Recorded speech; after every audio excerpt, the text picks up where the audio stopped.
This is something that has been on my mind for years now. I can say since I started learning history. Those of you who might have more information about this subject, please share with us or share with me. Why was Southern Cameroon independence never brought to the table? Since I started learning history, the thing that has always been on my mind was, why did no one say anything about independence of Southern Cameroons? Why? If any of you have more information as to why the notion of independence was never brought to the table, let us know. So I watched a video a couple of days ago. It was about the referendum that took place in Bahrain. You know, before, Bahrain used to be considered as part of Iran. And in 1971, they were being asked if they want to have their own separate country, like an independent state. And they all chose to be independent. After watching this video, the whole memories about Southern Cameroons came to mind. Why was there not an option of independence? And when I started thinking about this, many things came to mind. My mind was just running so wild. And I realized that even though this option was not brought to the table, for whatsoever reason I do not understand, what about our political elite back then in the 60s? The NN Indeli, the John Gun Foncher, the NN Jua, Solomon Tandemuna, all those popular figures back in those days. What did they do?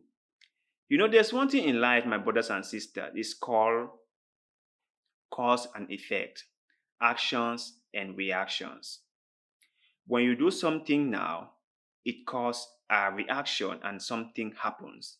And if you do nothing, something will still happen because just doing nothing is an action that you've taken already and something will happen even though you did nothing.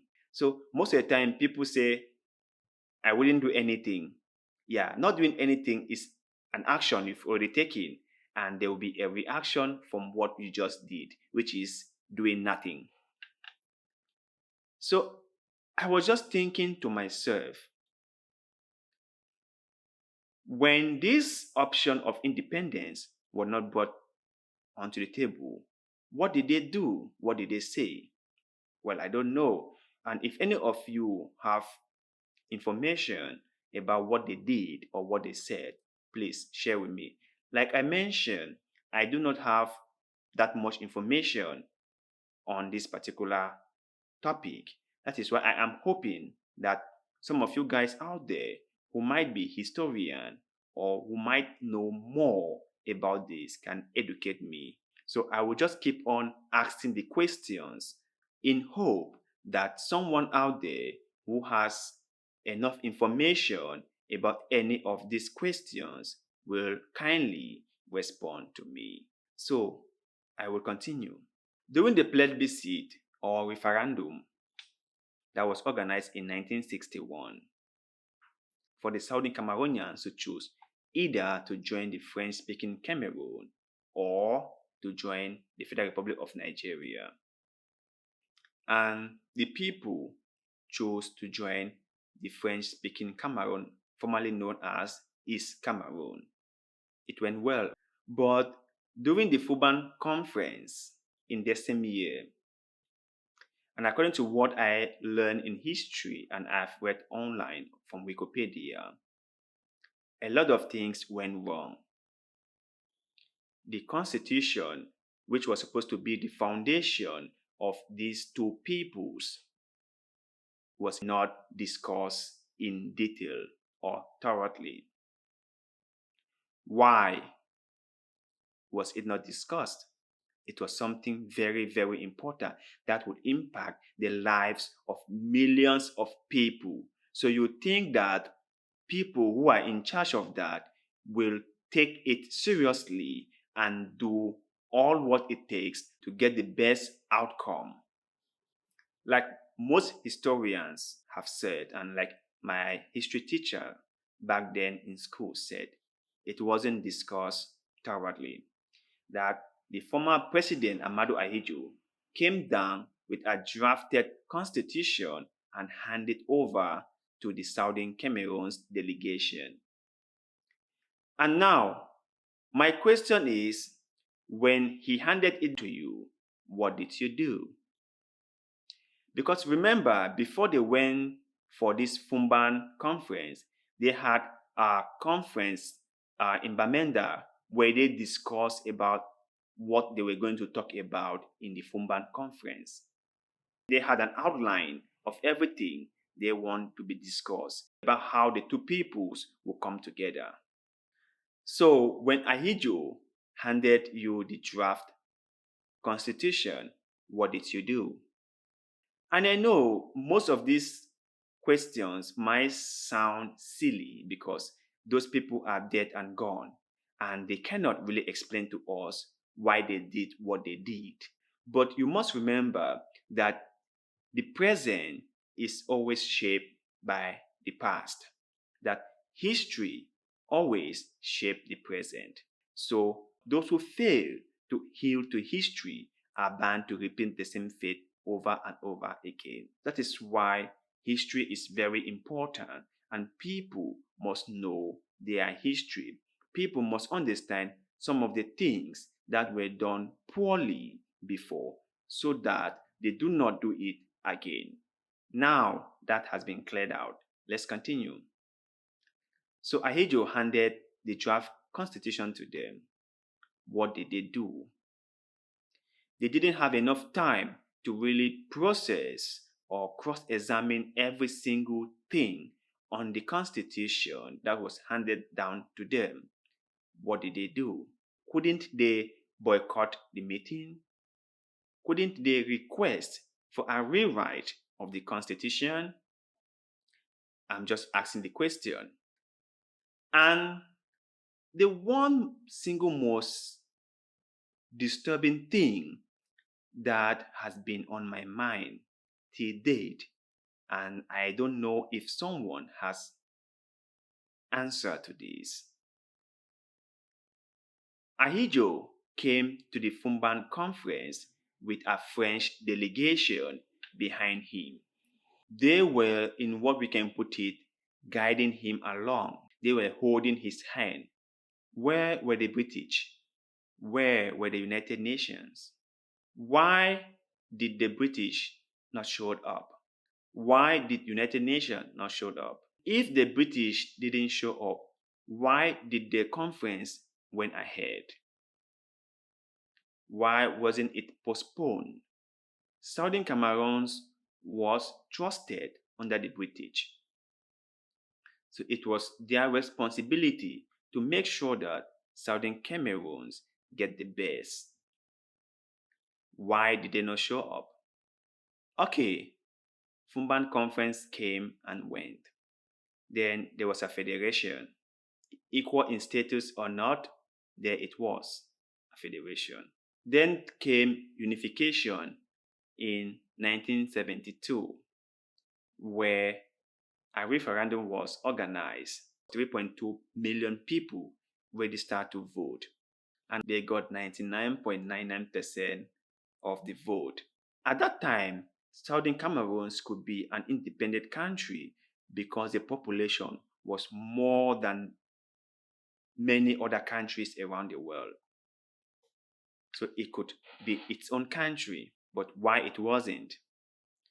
And when everything was shifted away from Buea to Yaoundé, what did the political elite do?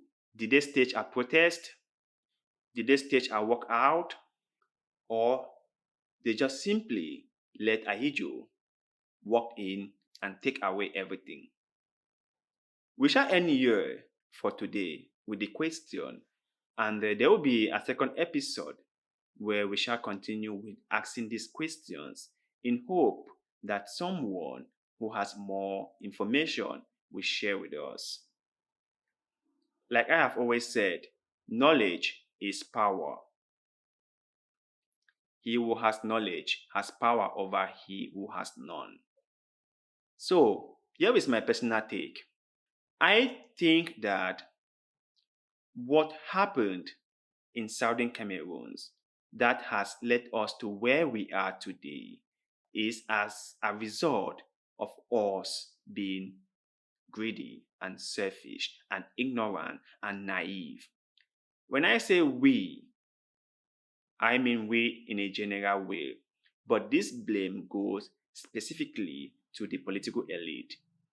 I believe what happened in 1960, 1961 is the same thing that is happening even today. The politicians have never put the interest of the peoples ahead of theirs. They've never. Do not mind what they come out to tell you that we are here to fight for your interest. That is all a big lie. They have never and they will never put your interest ahead of theirs. Their interest always comes before yours. Period.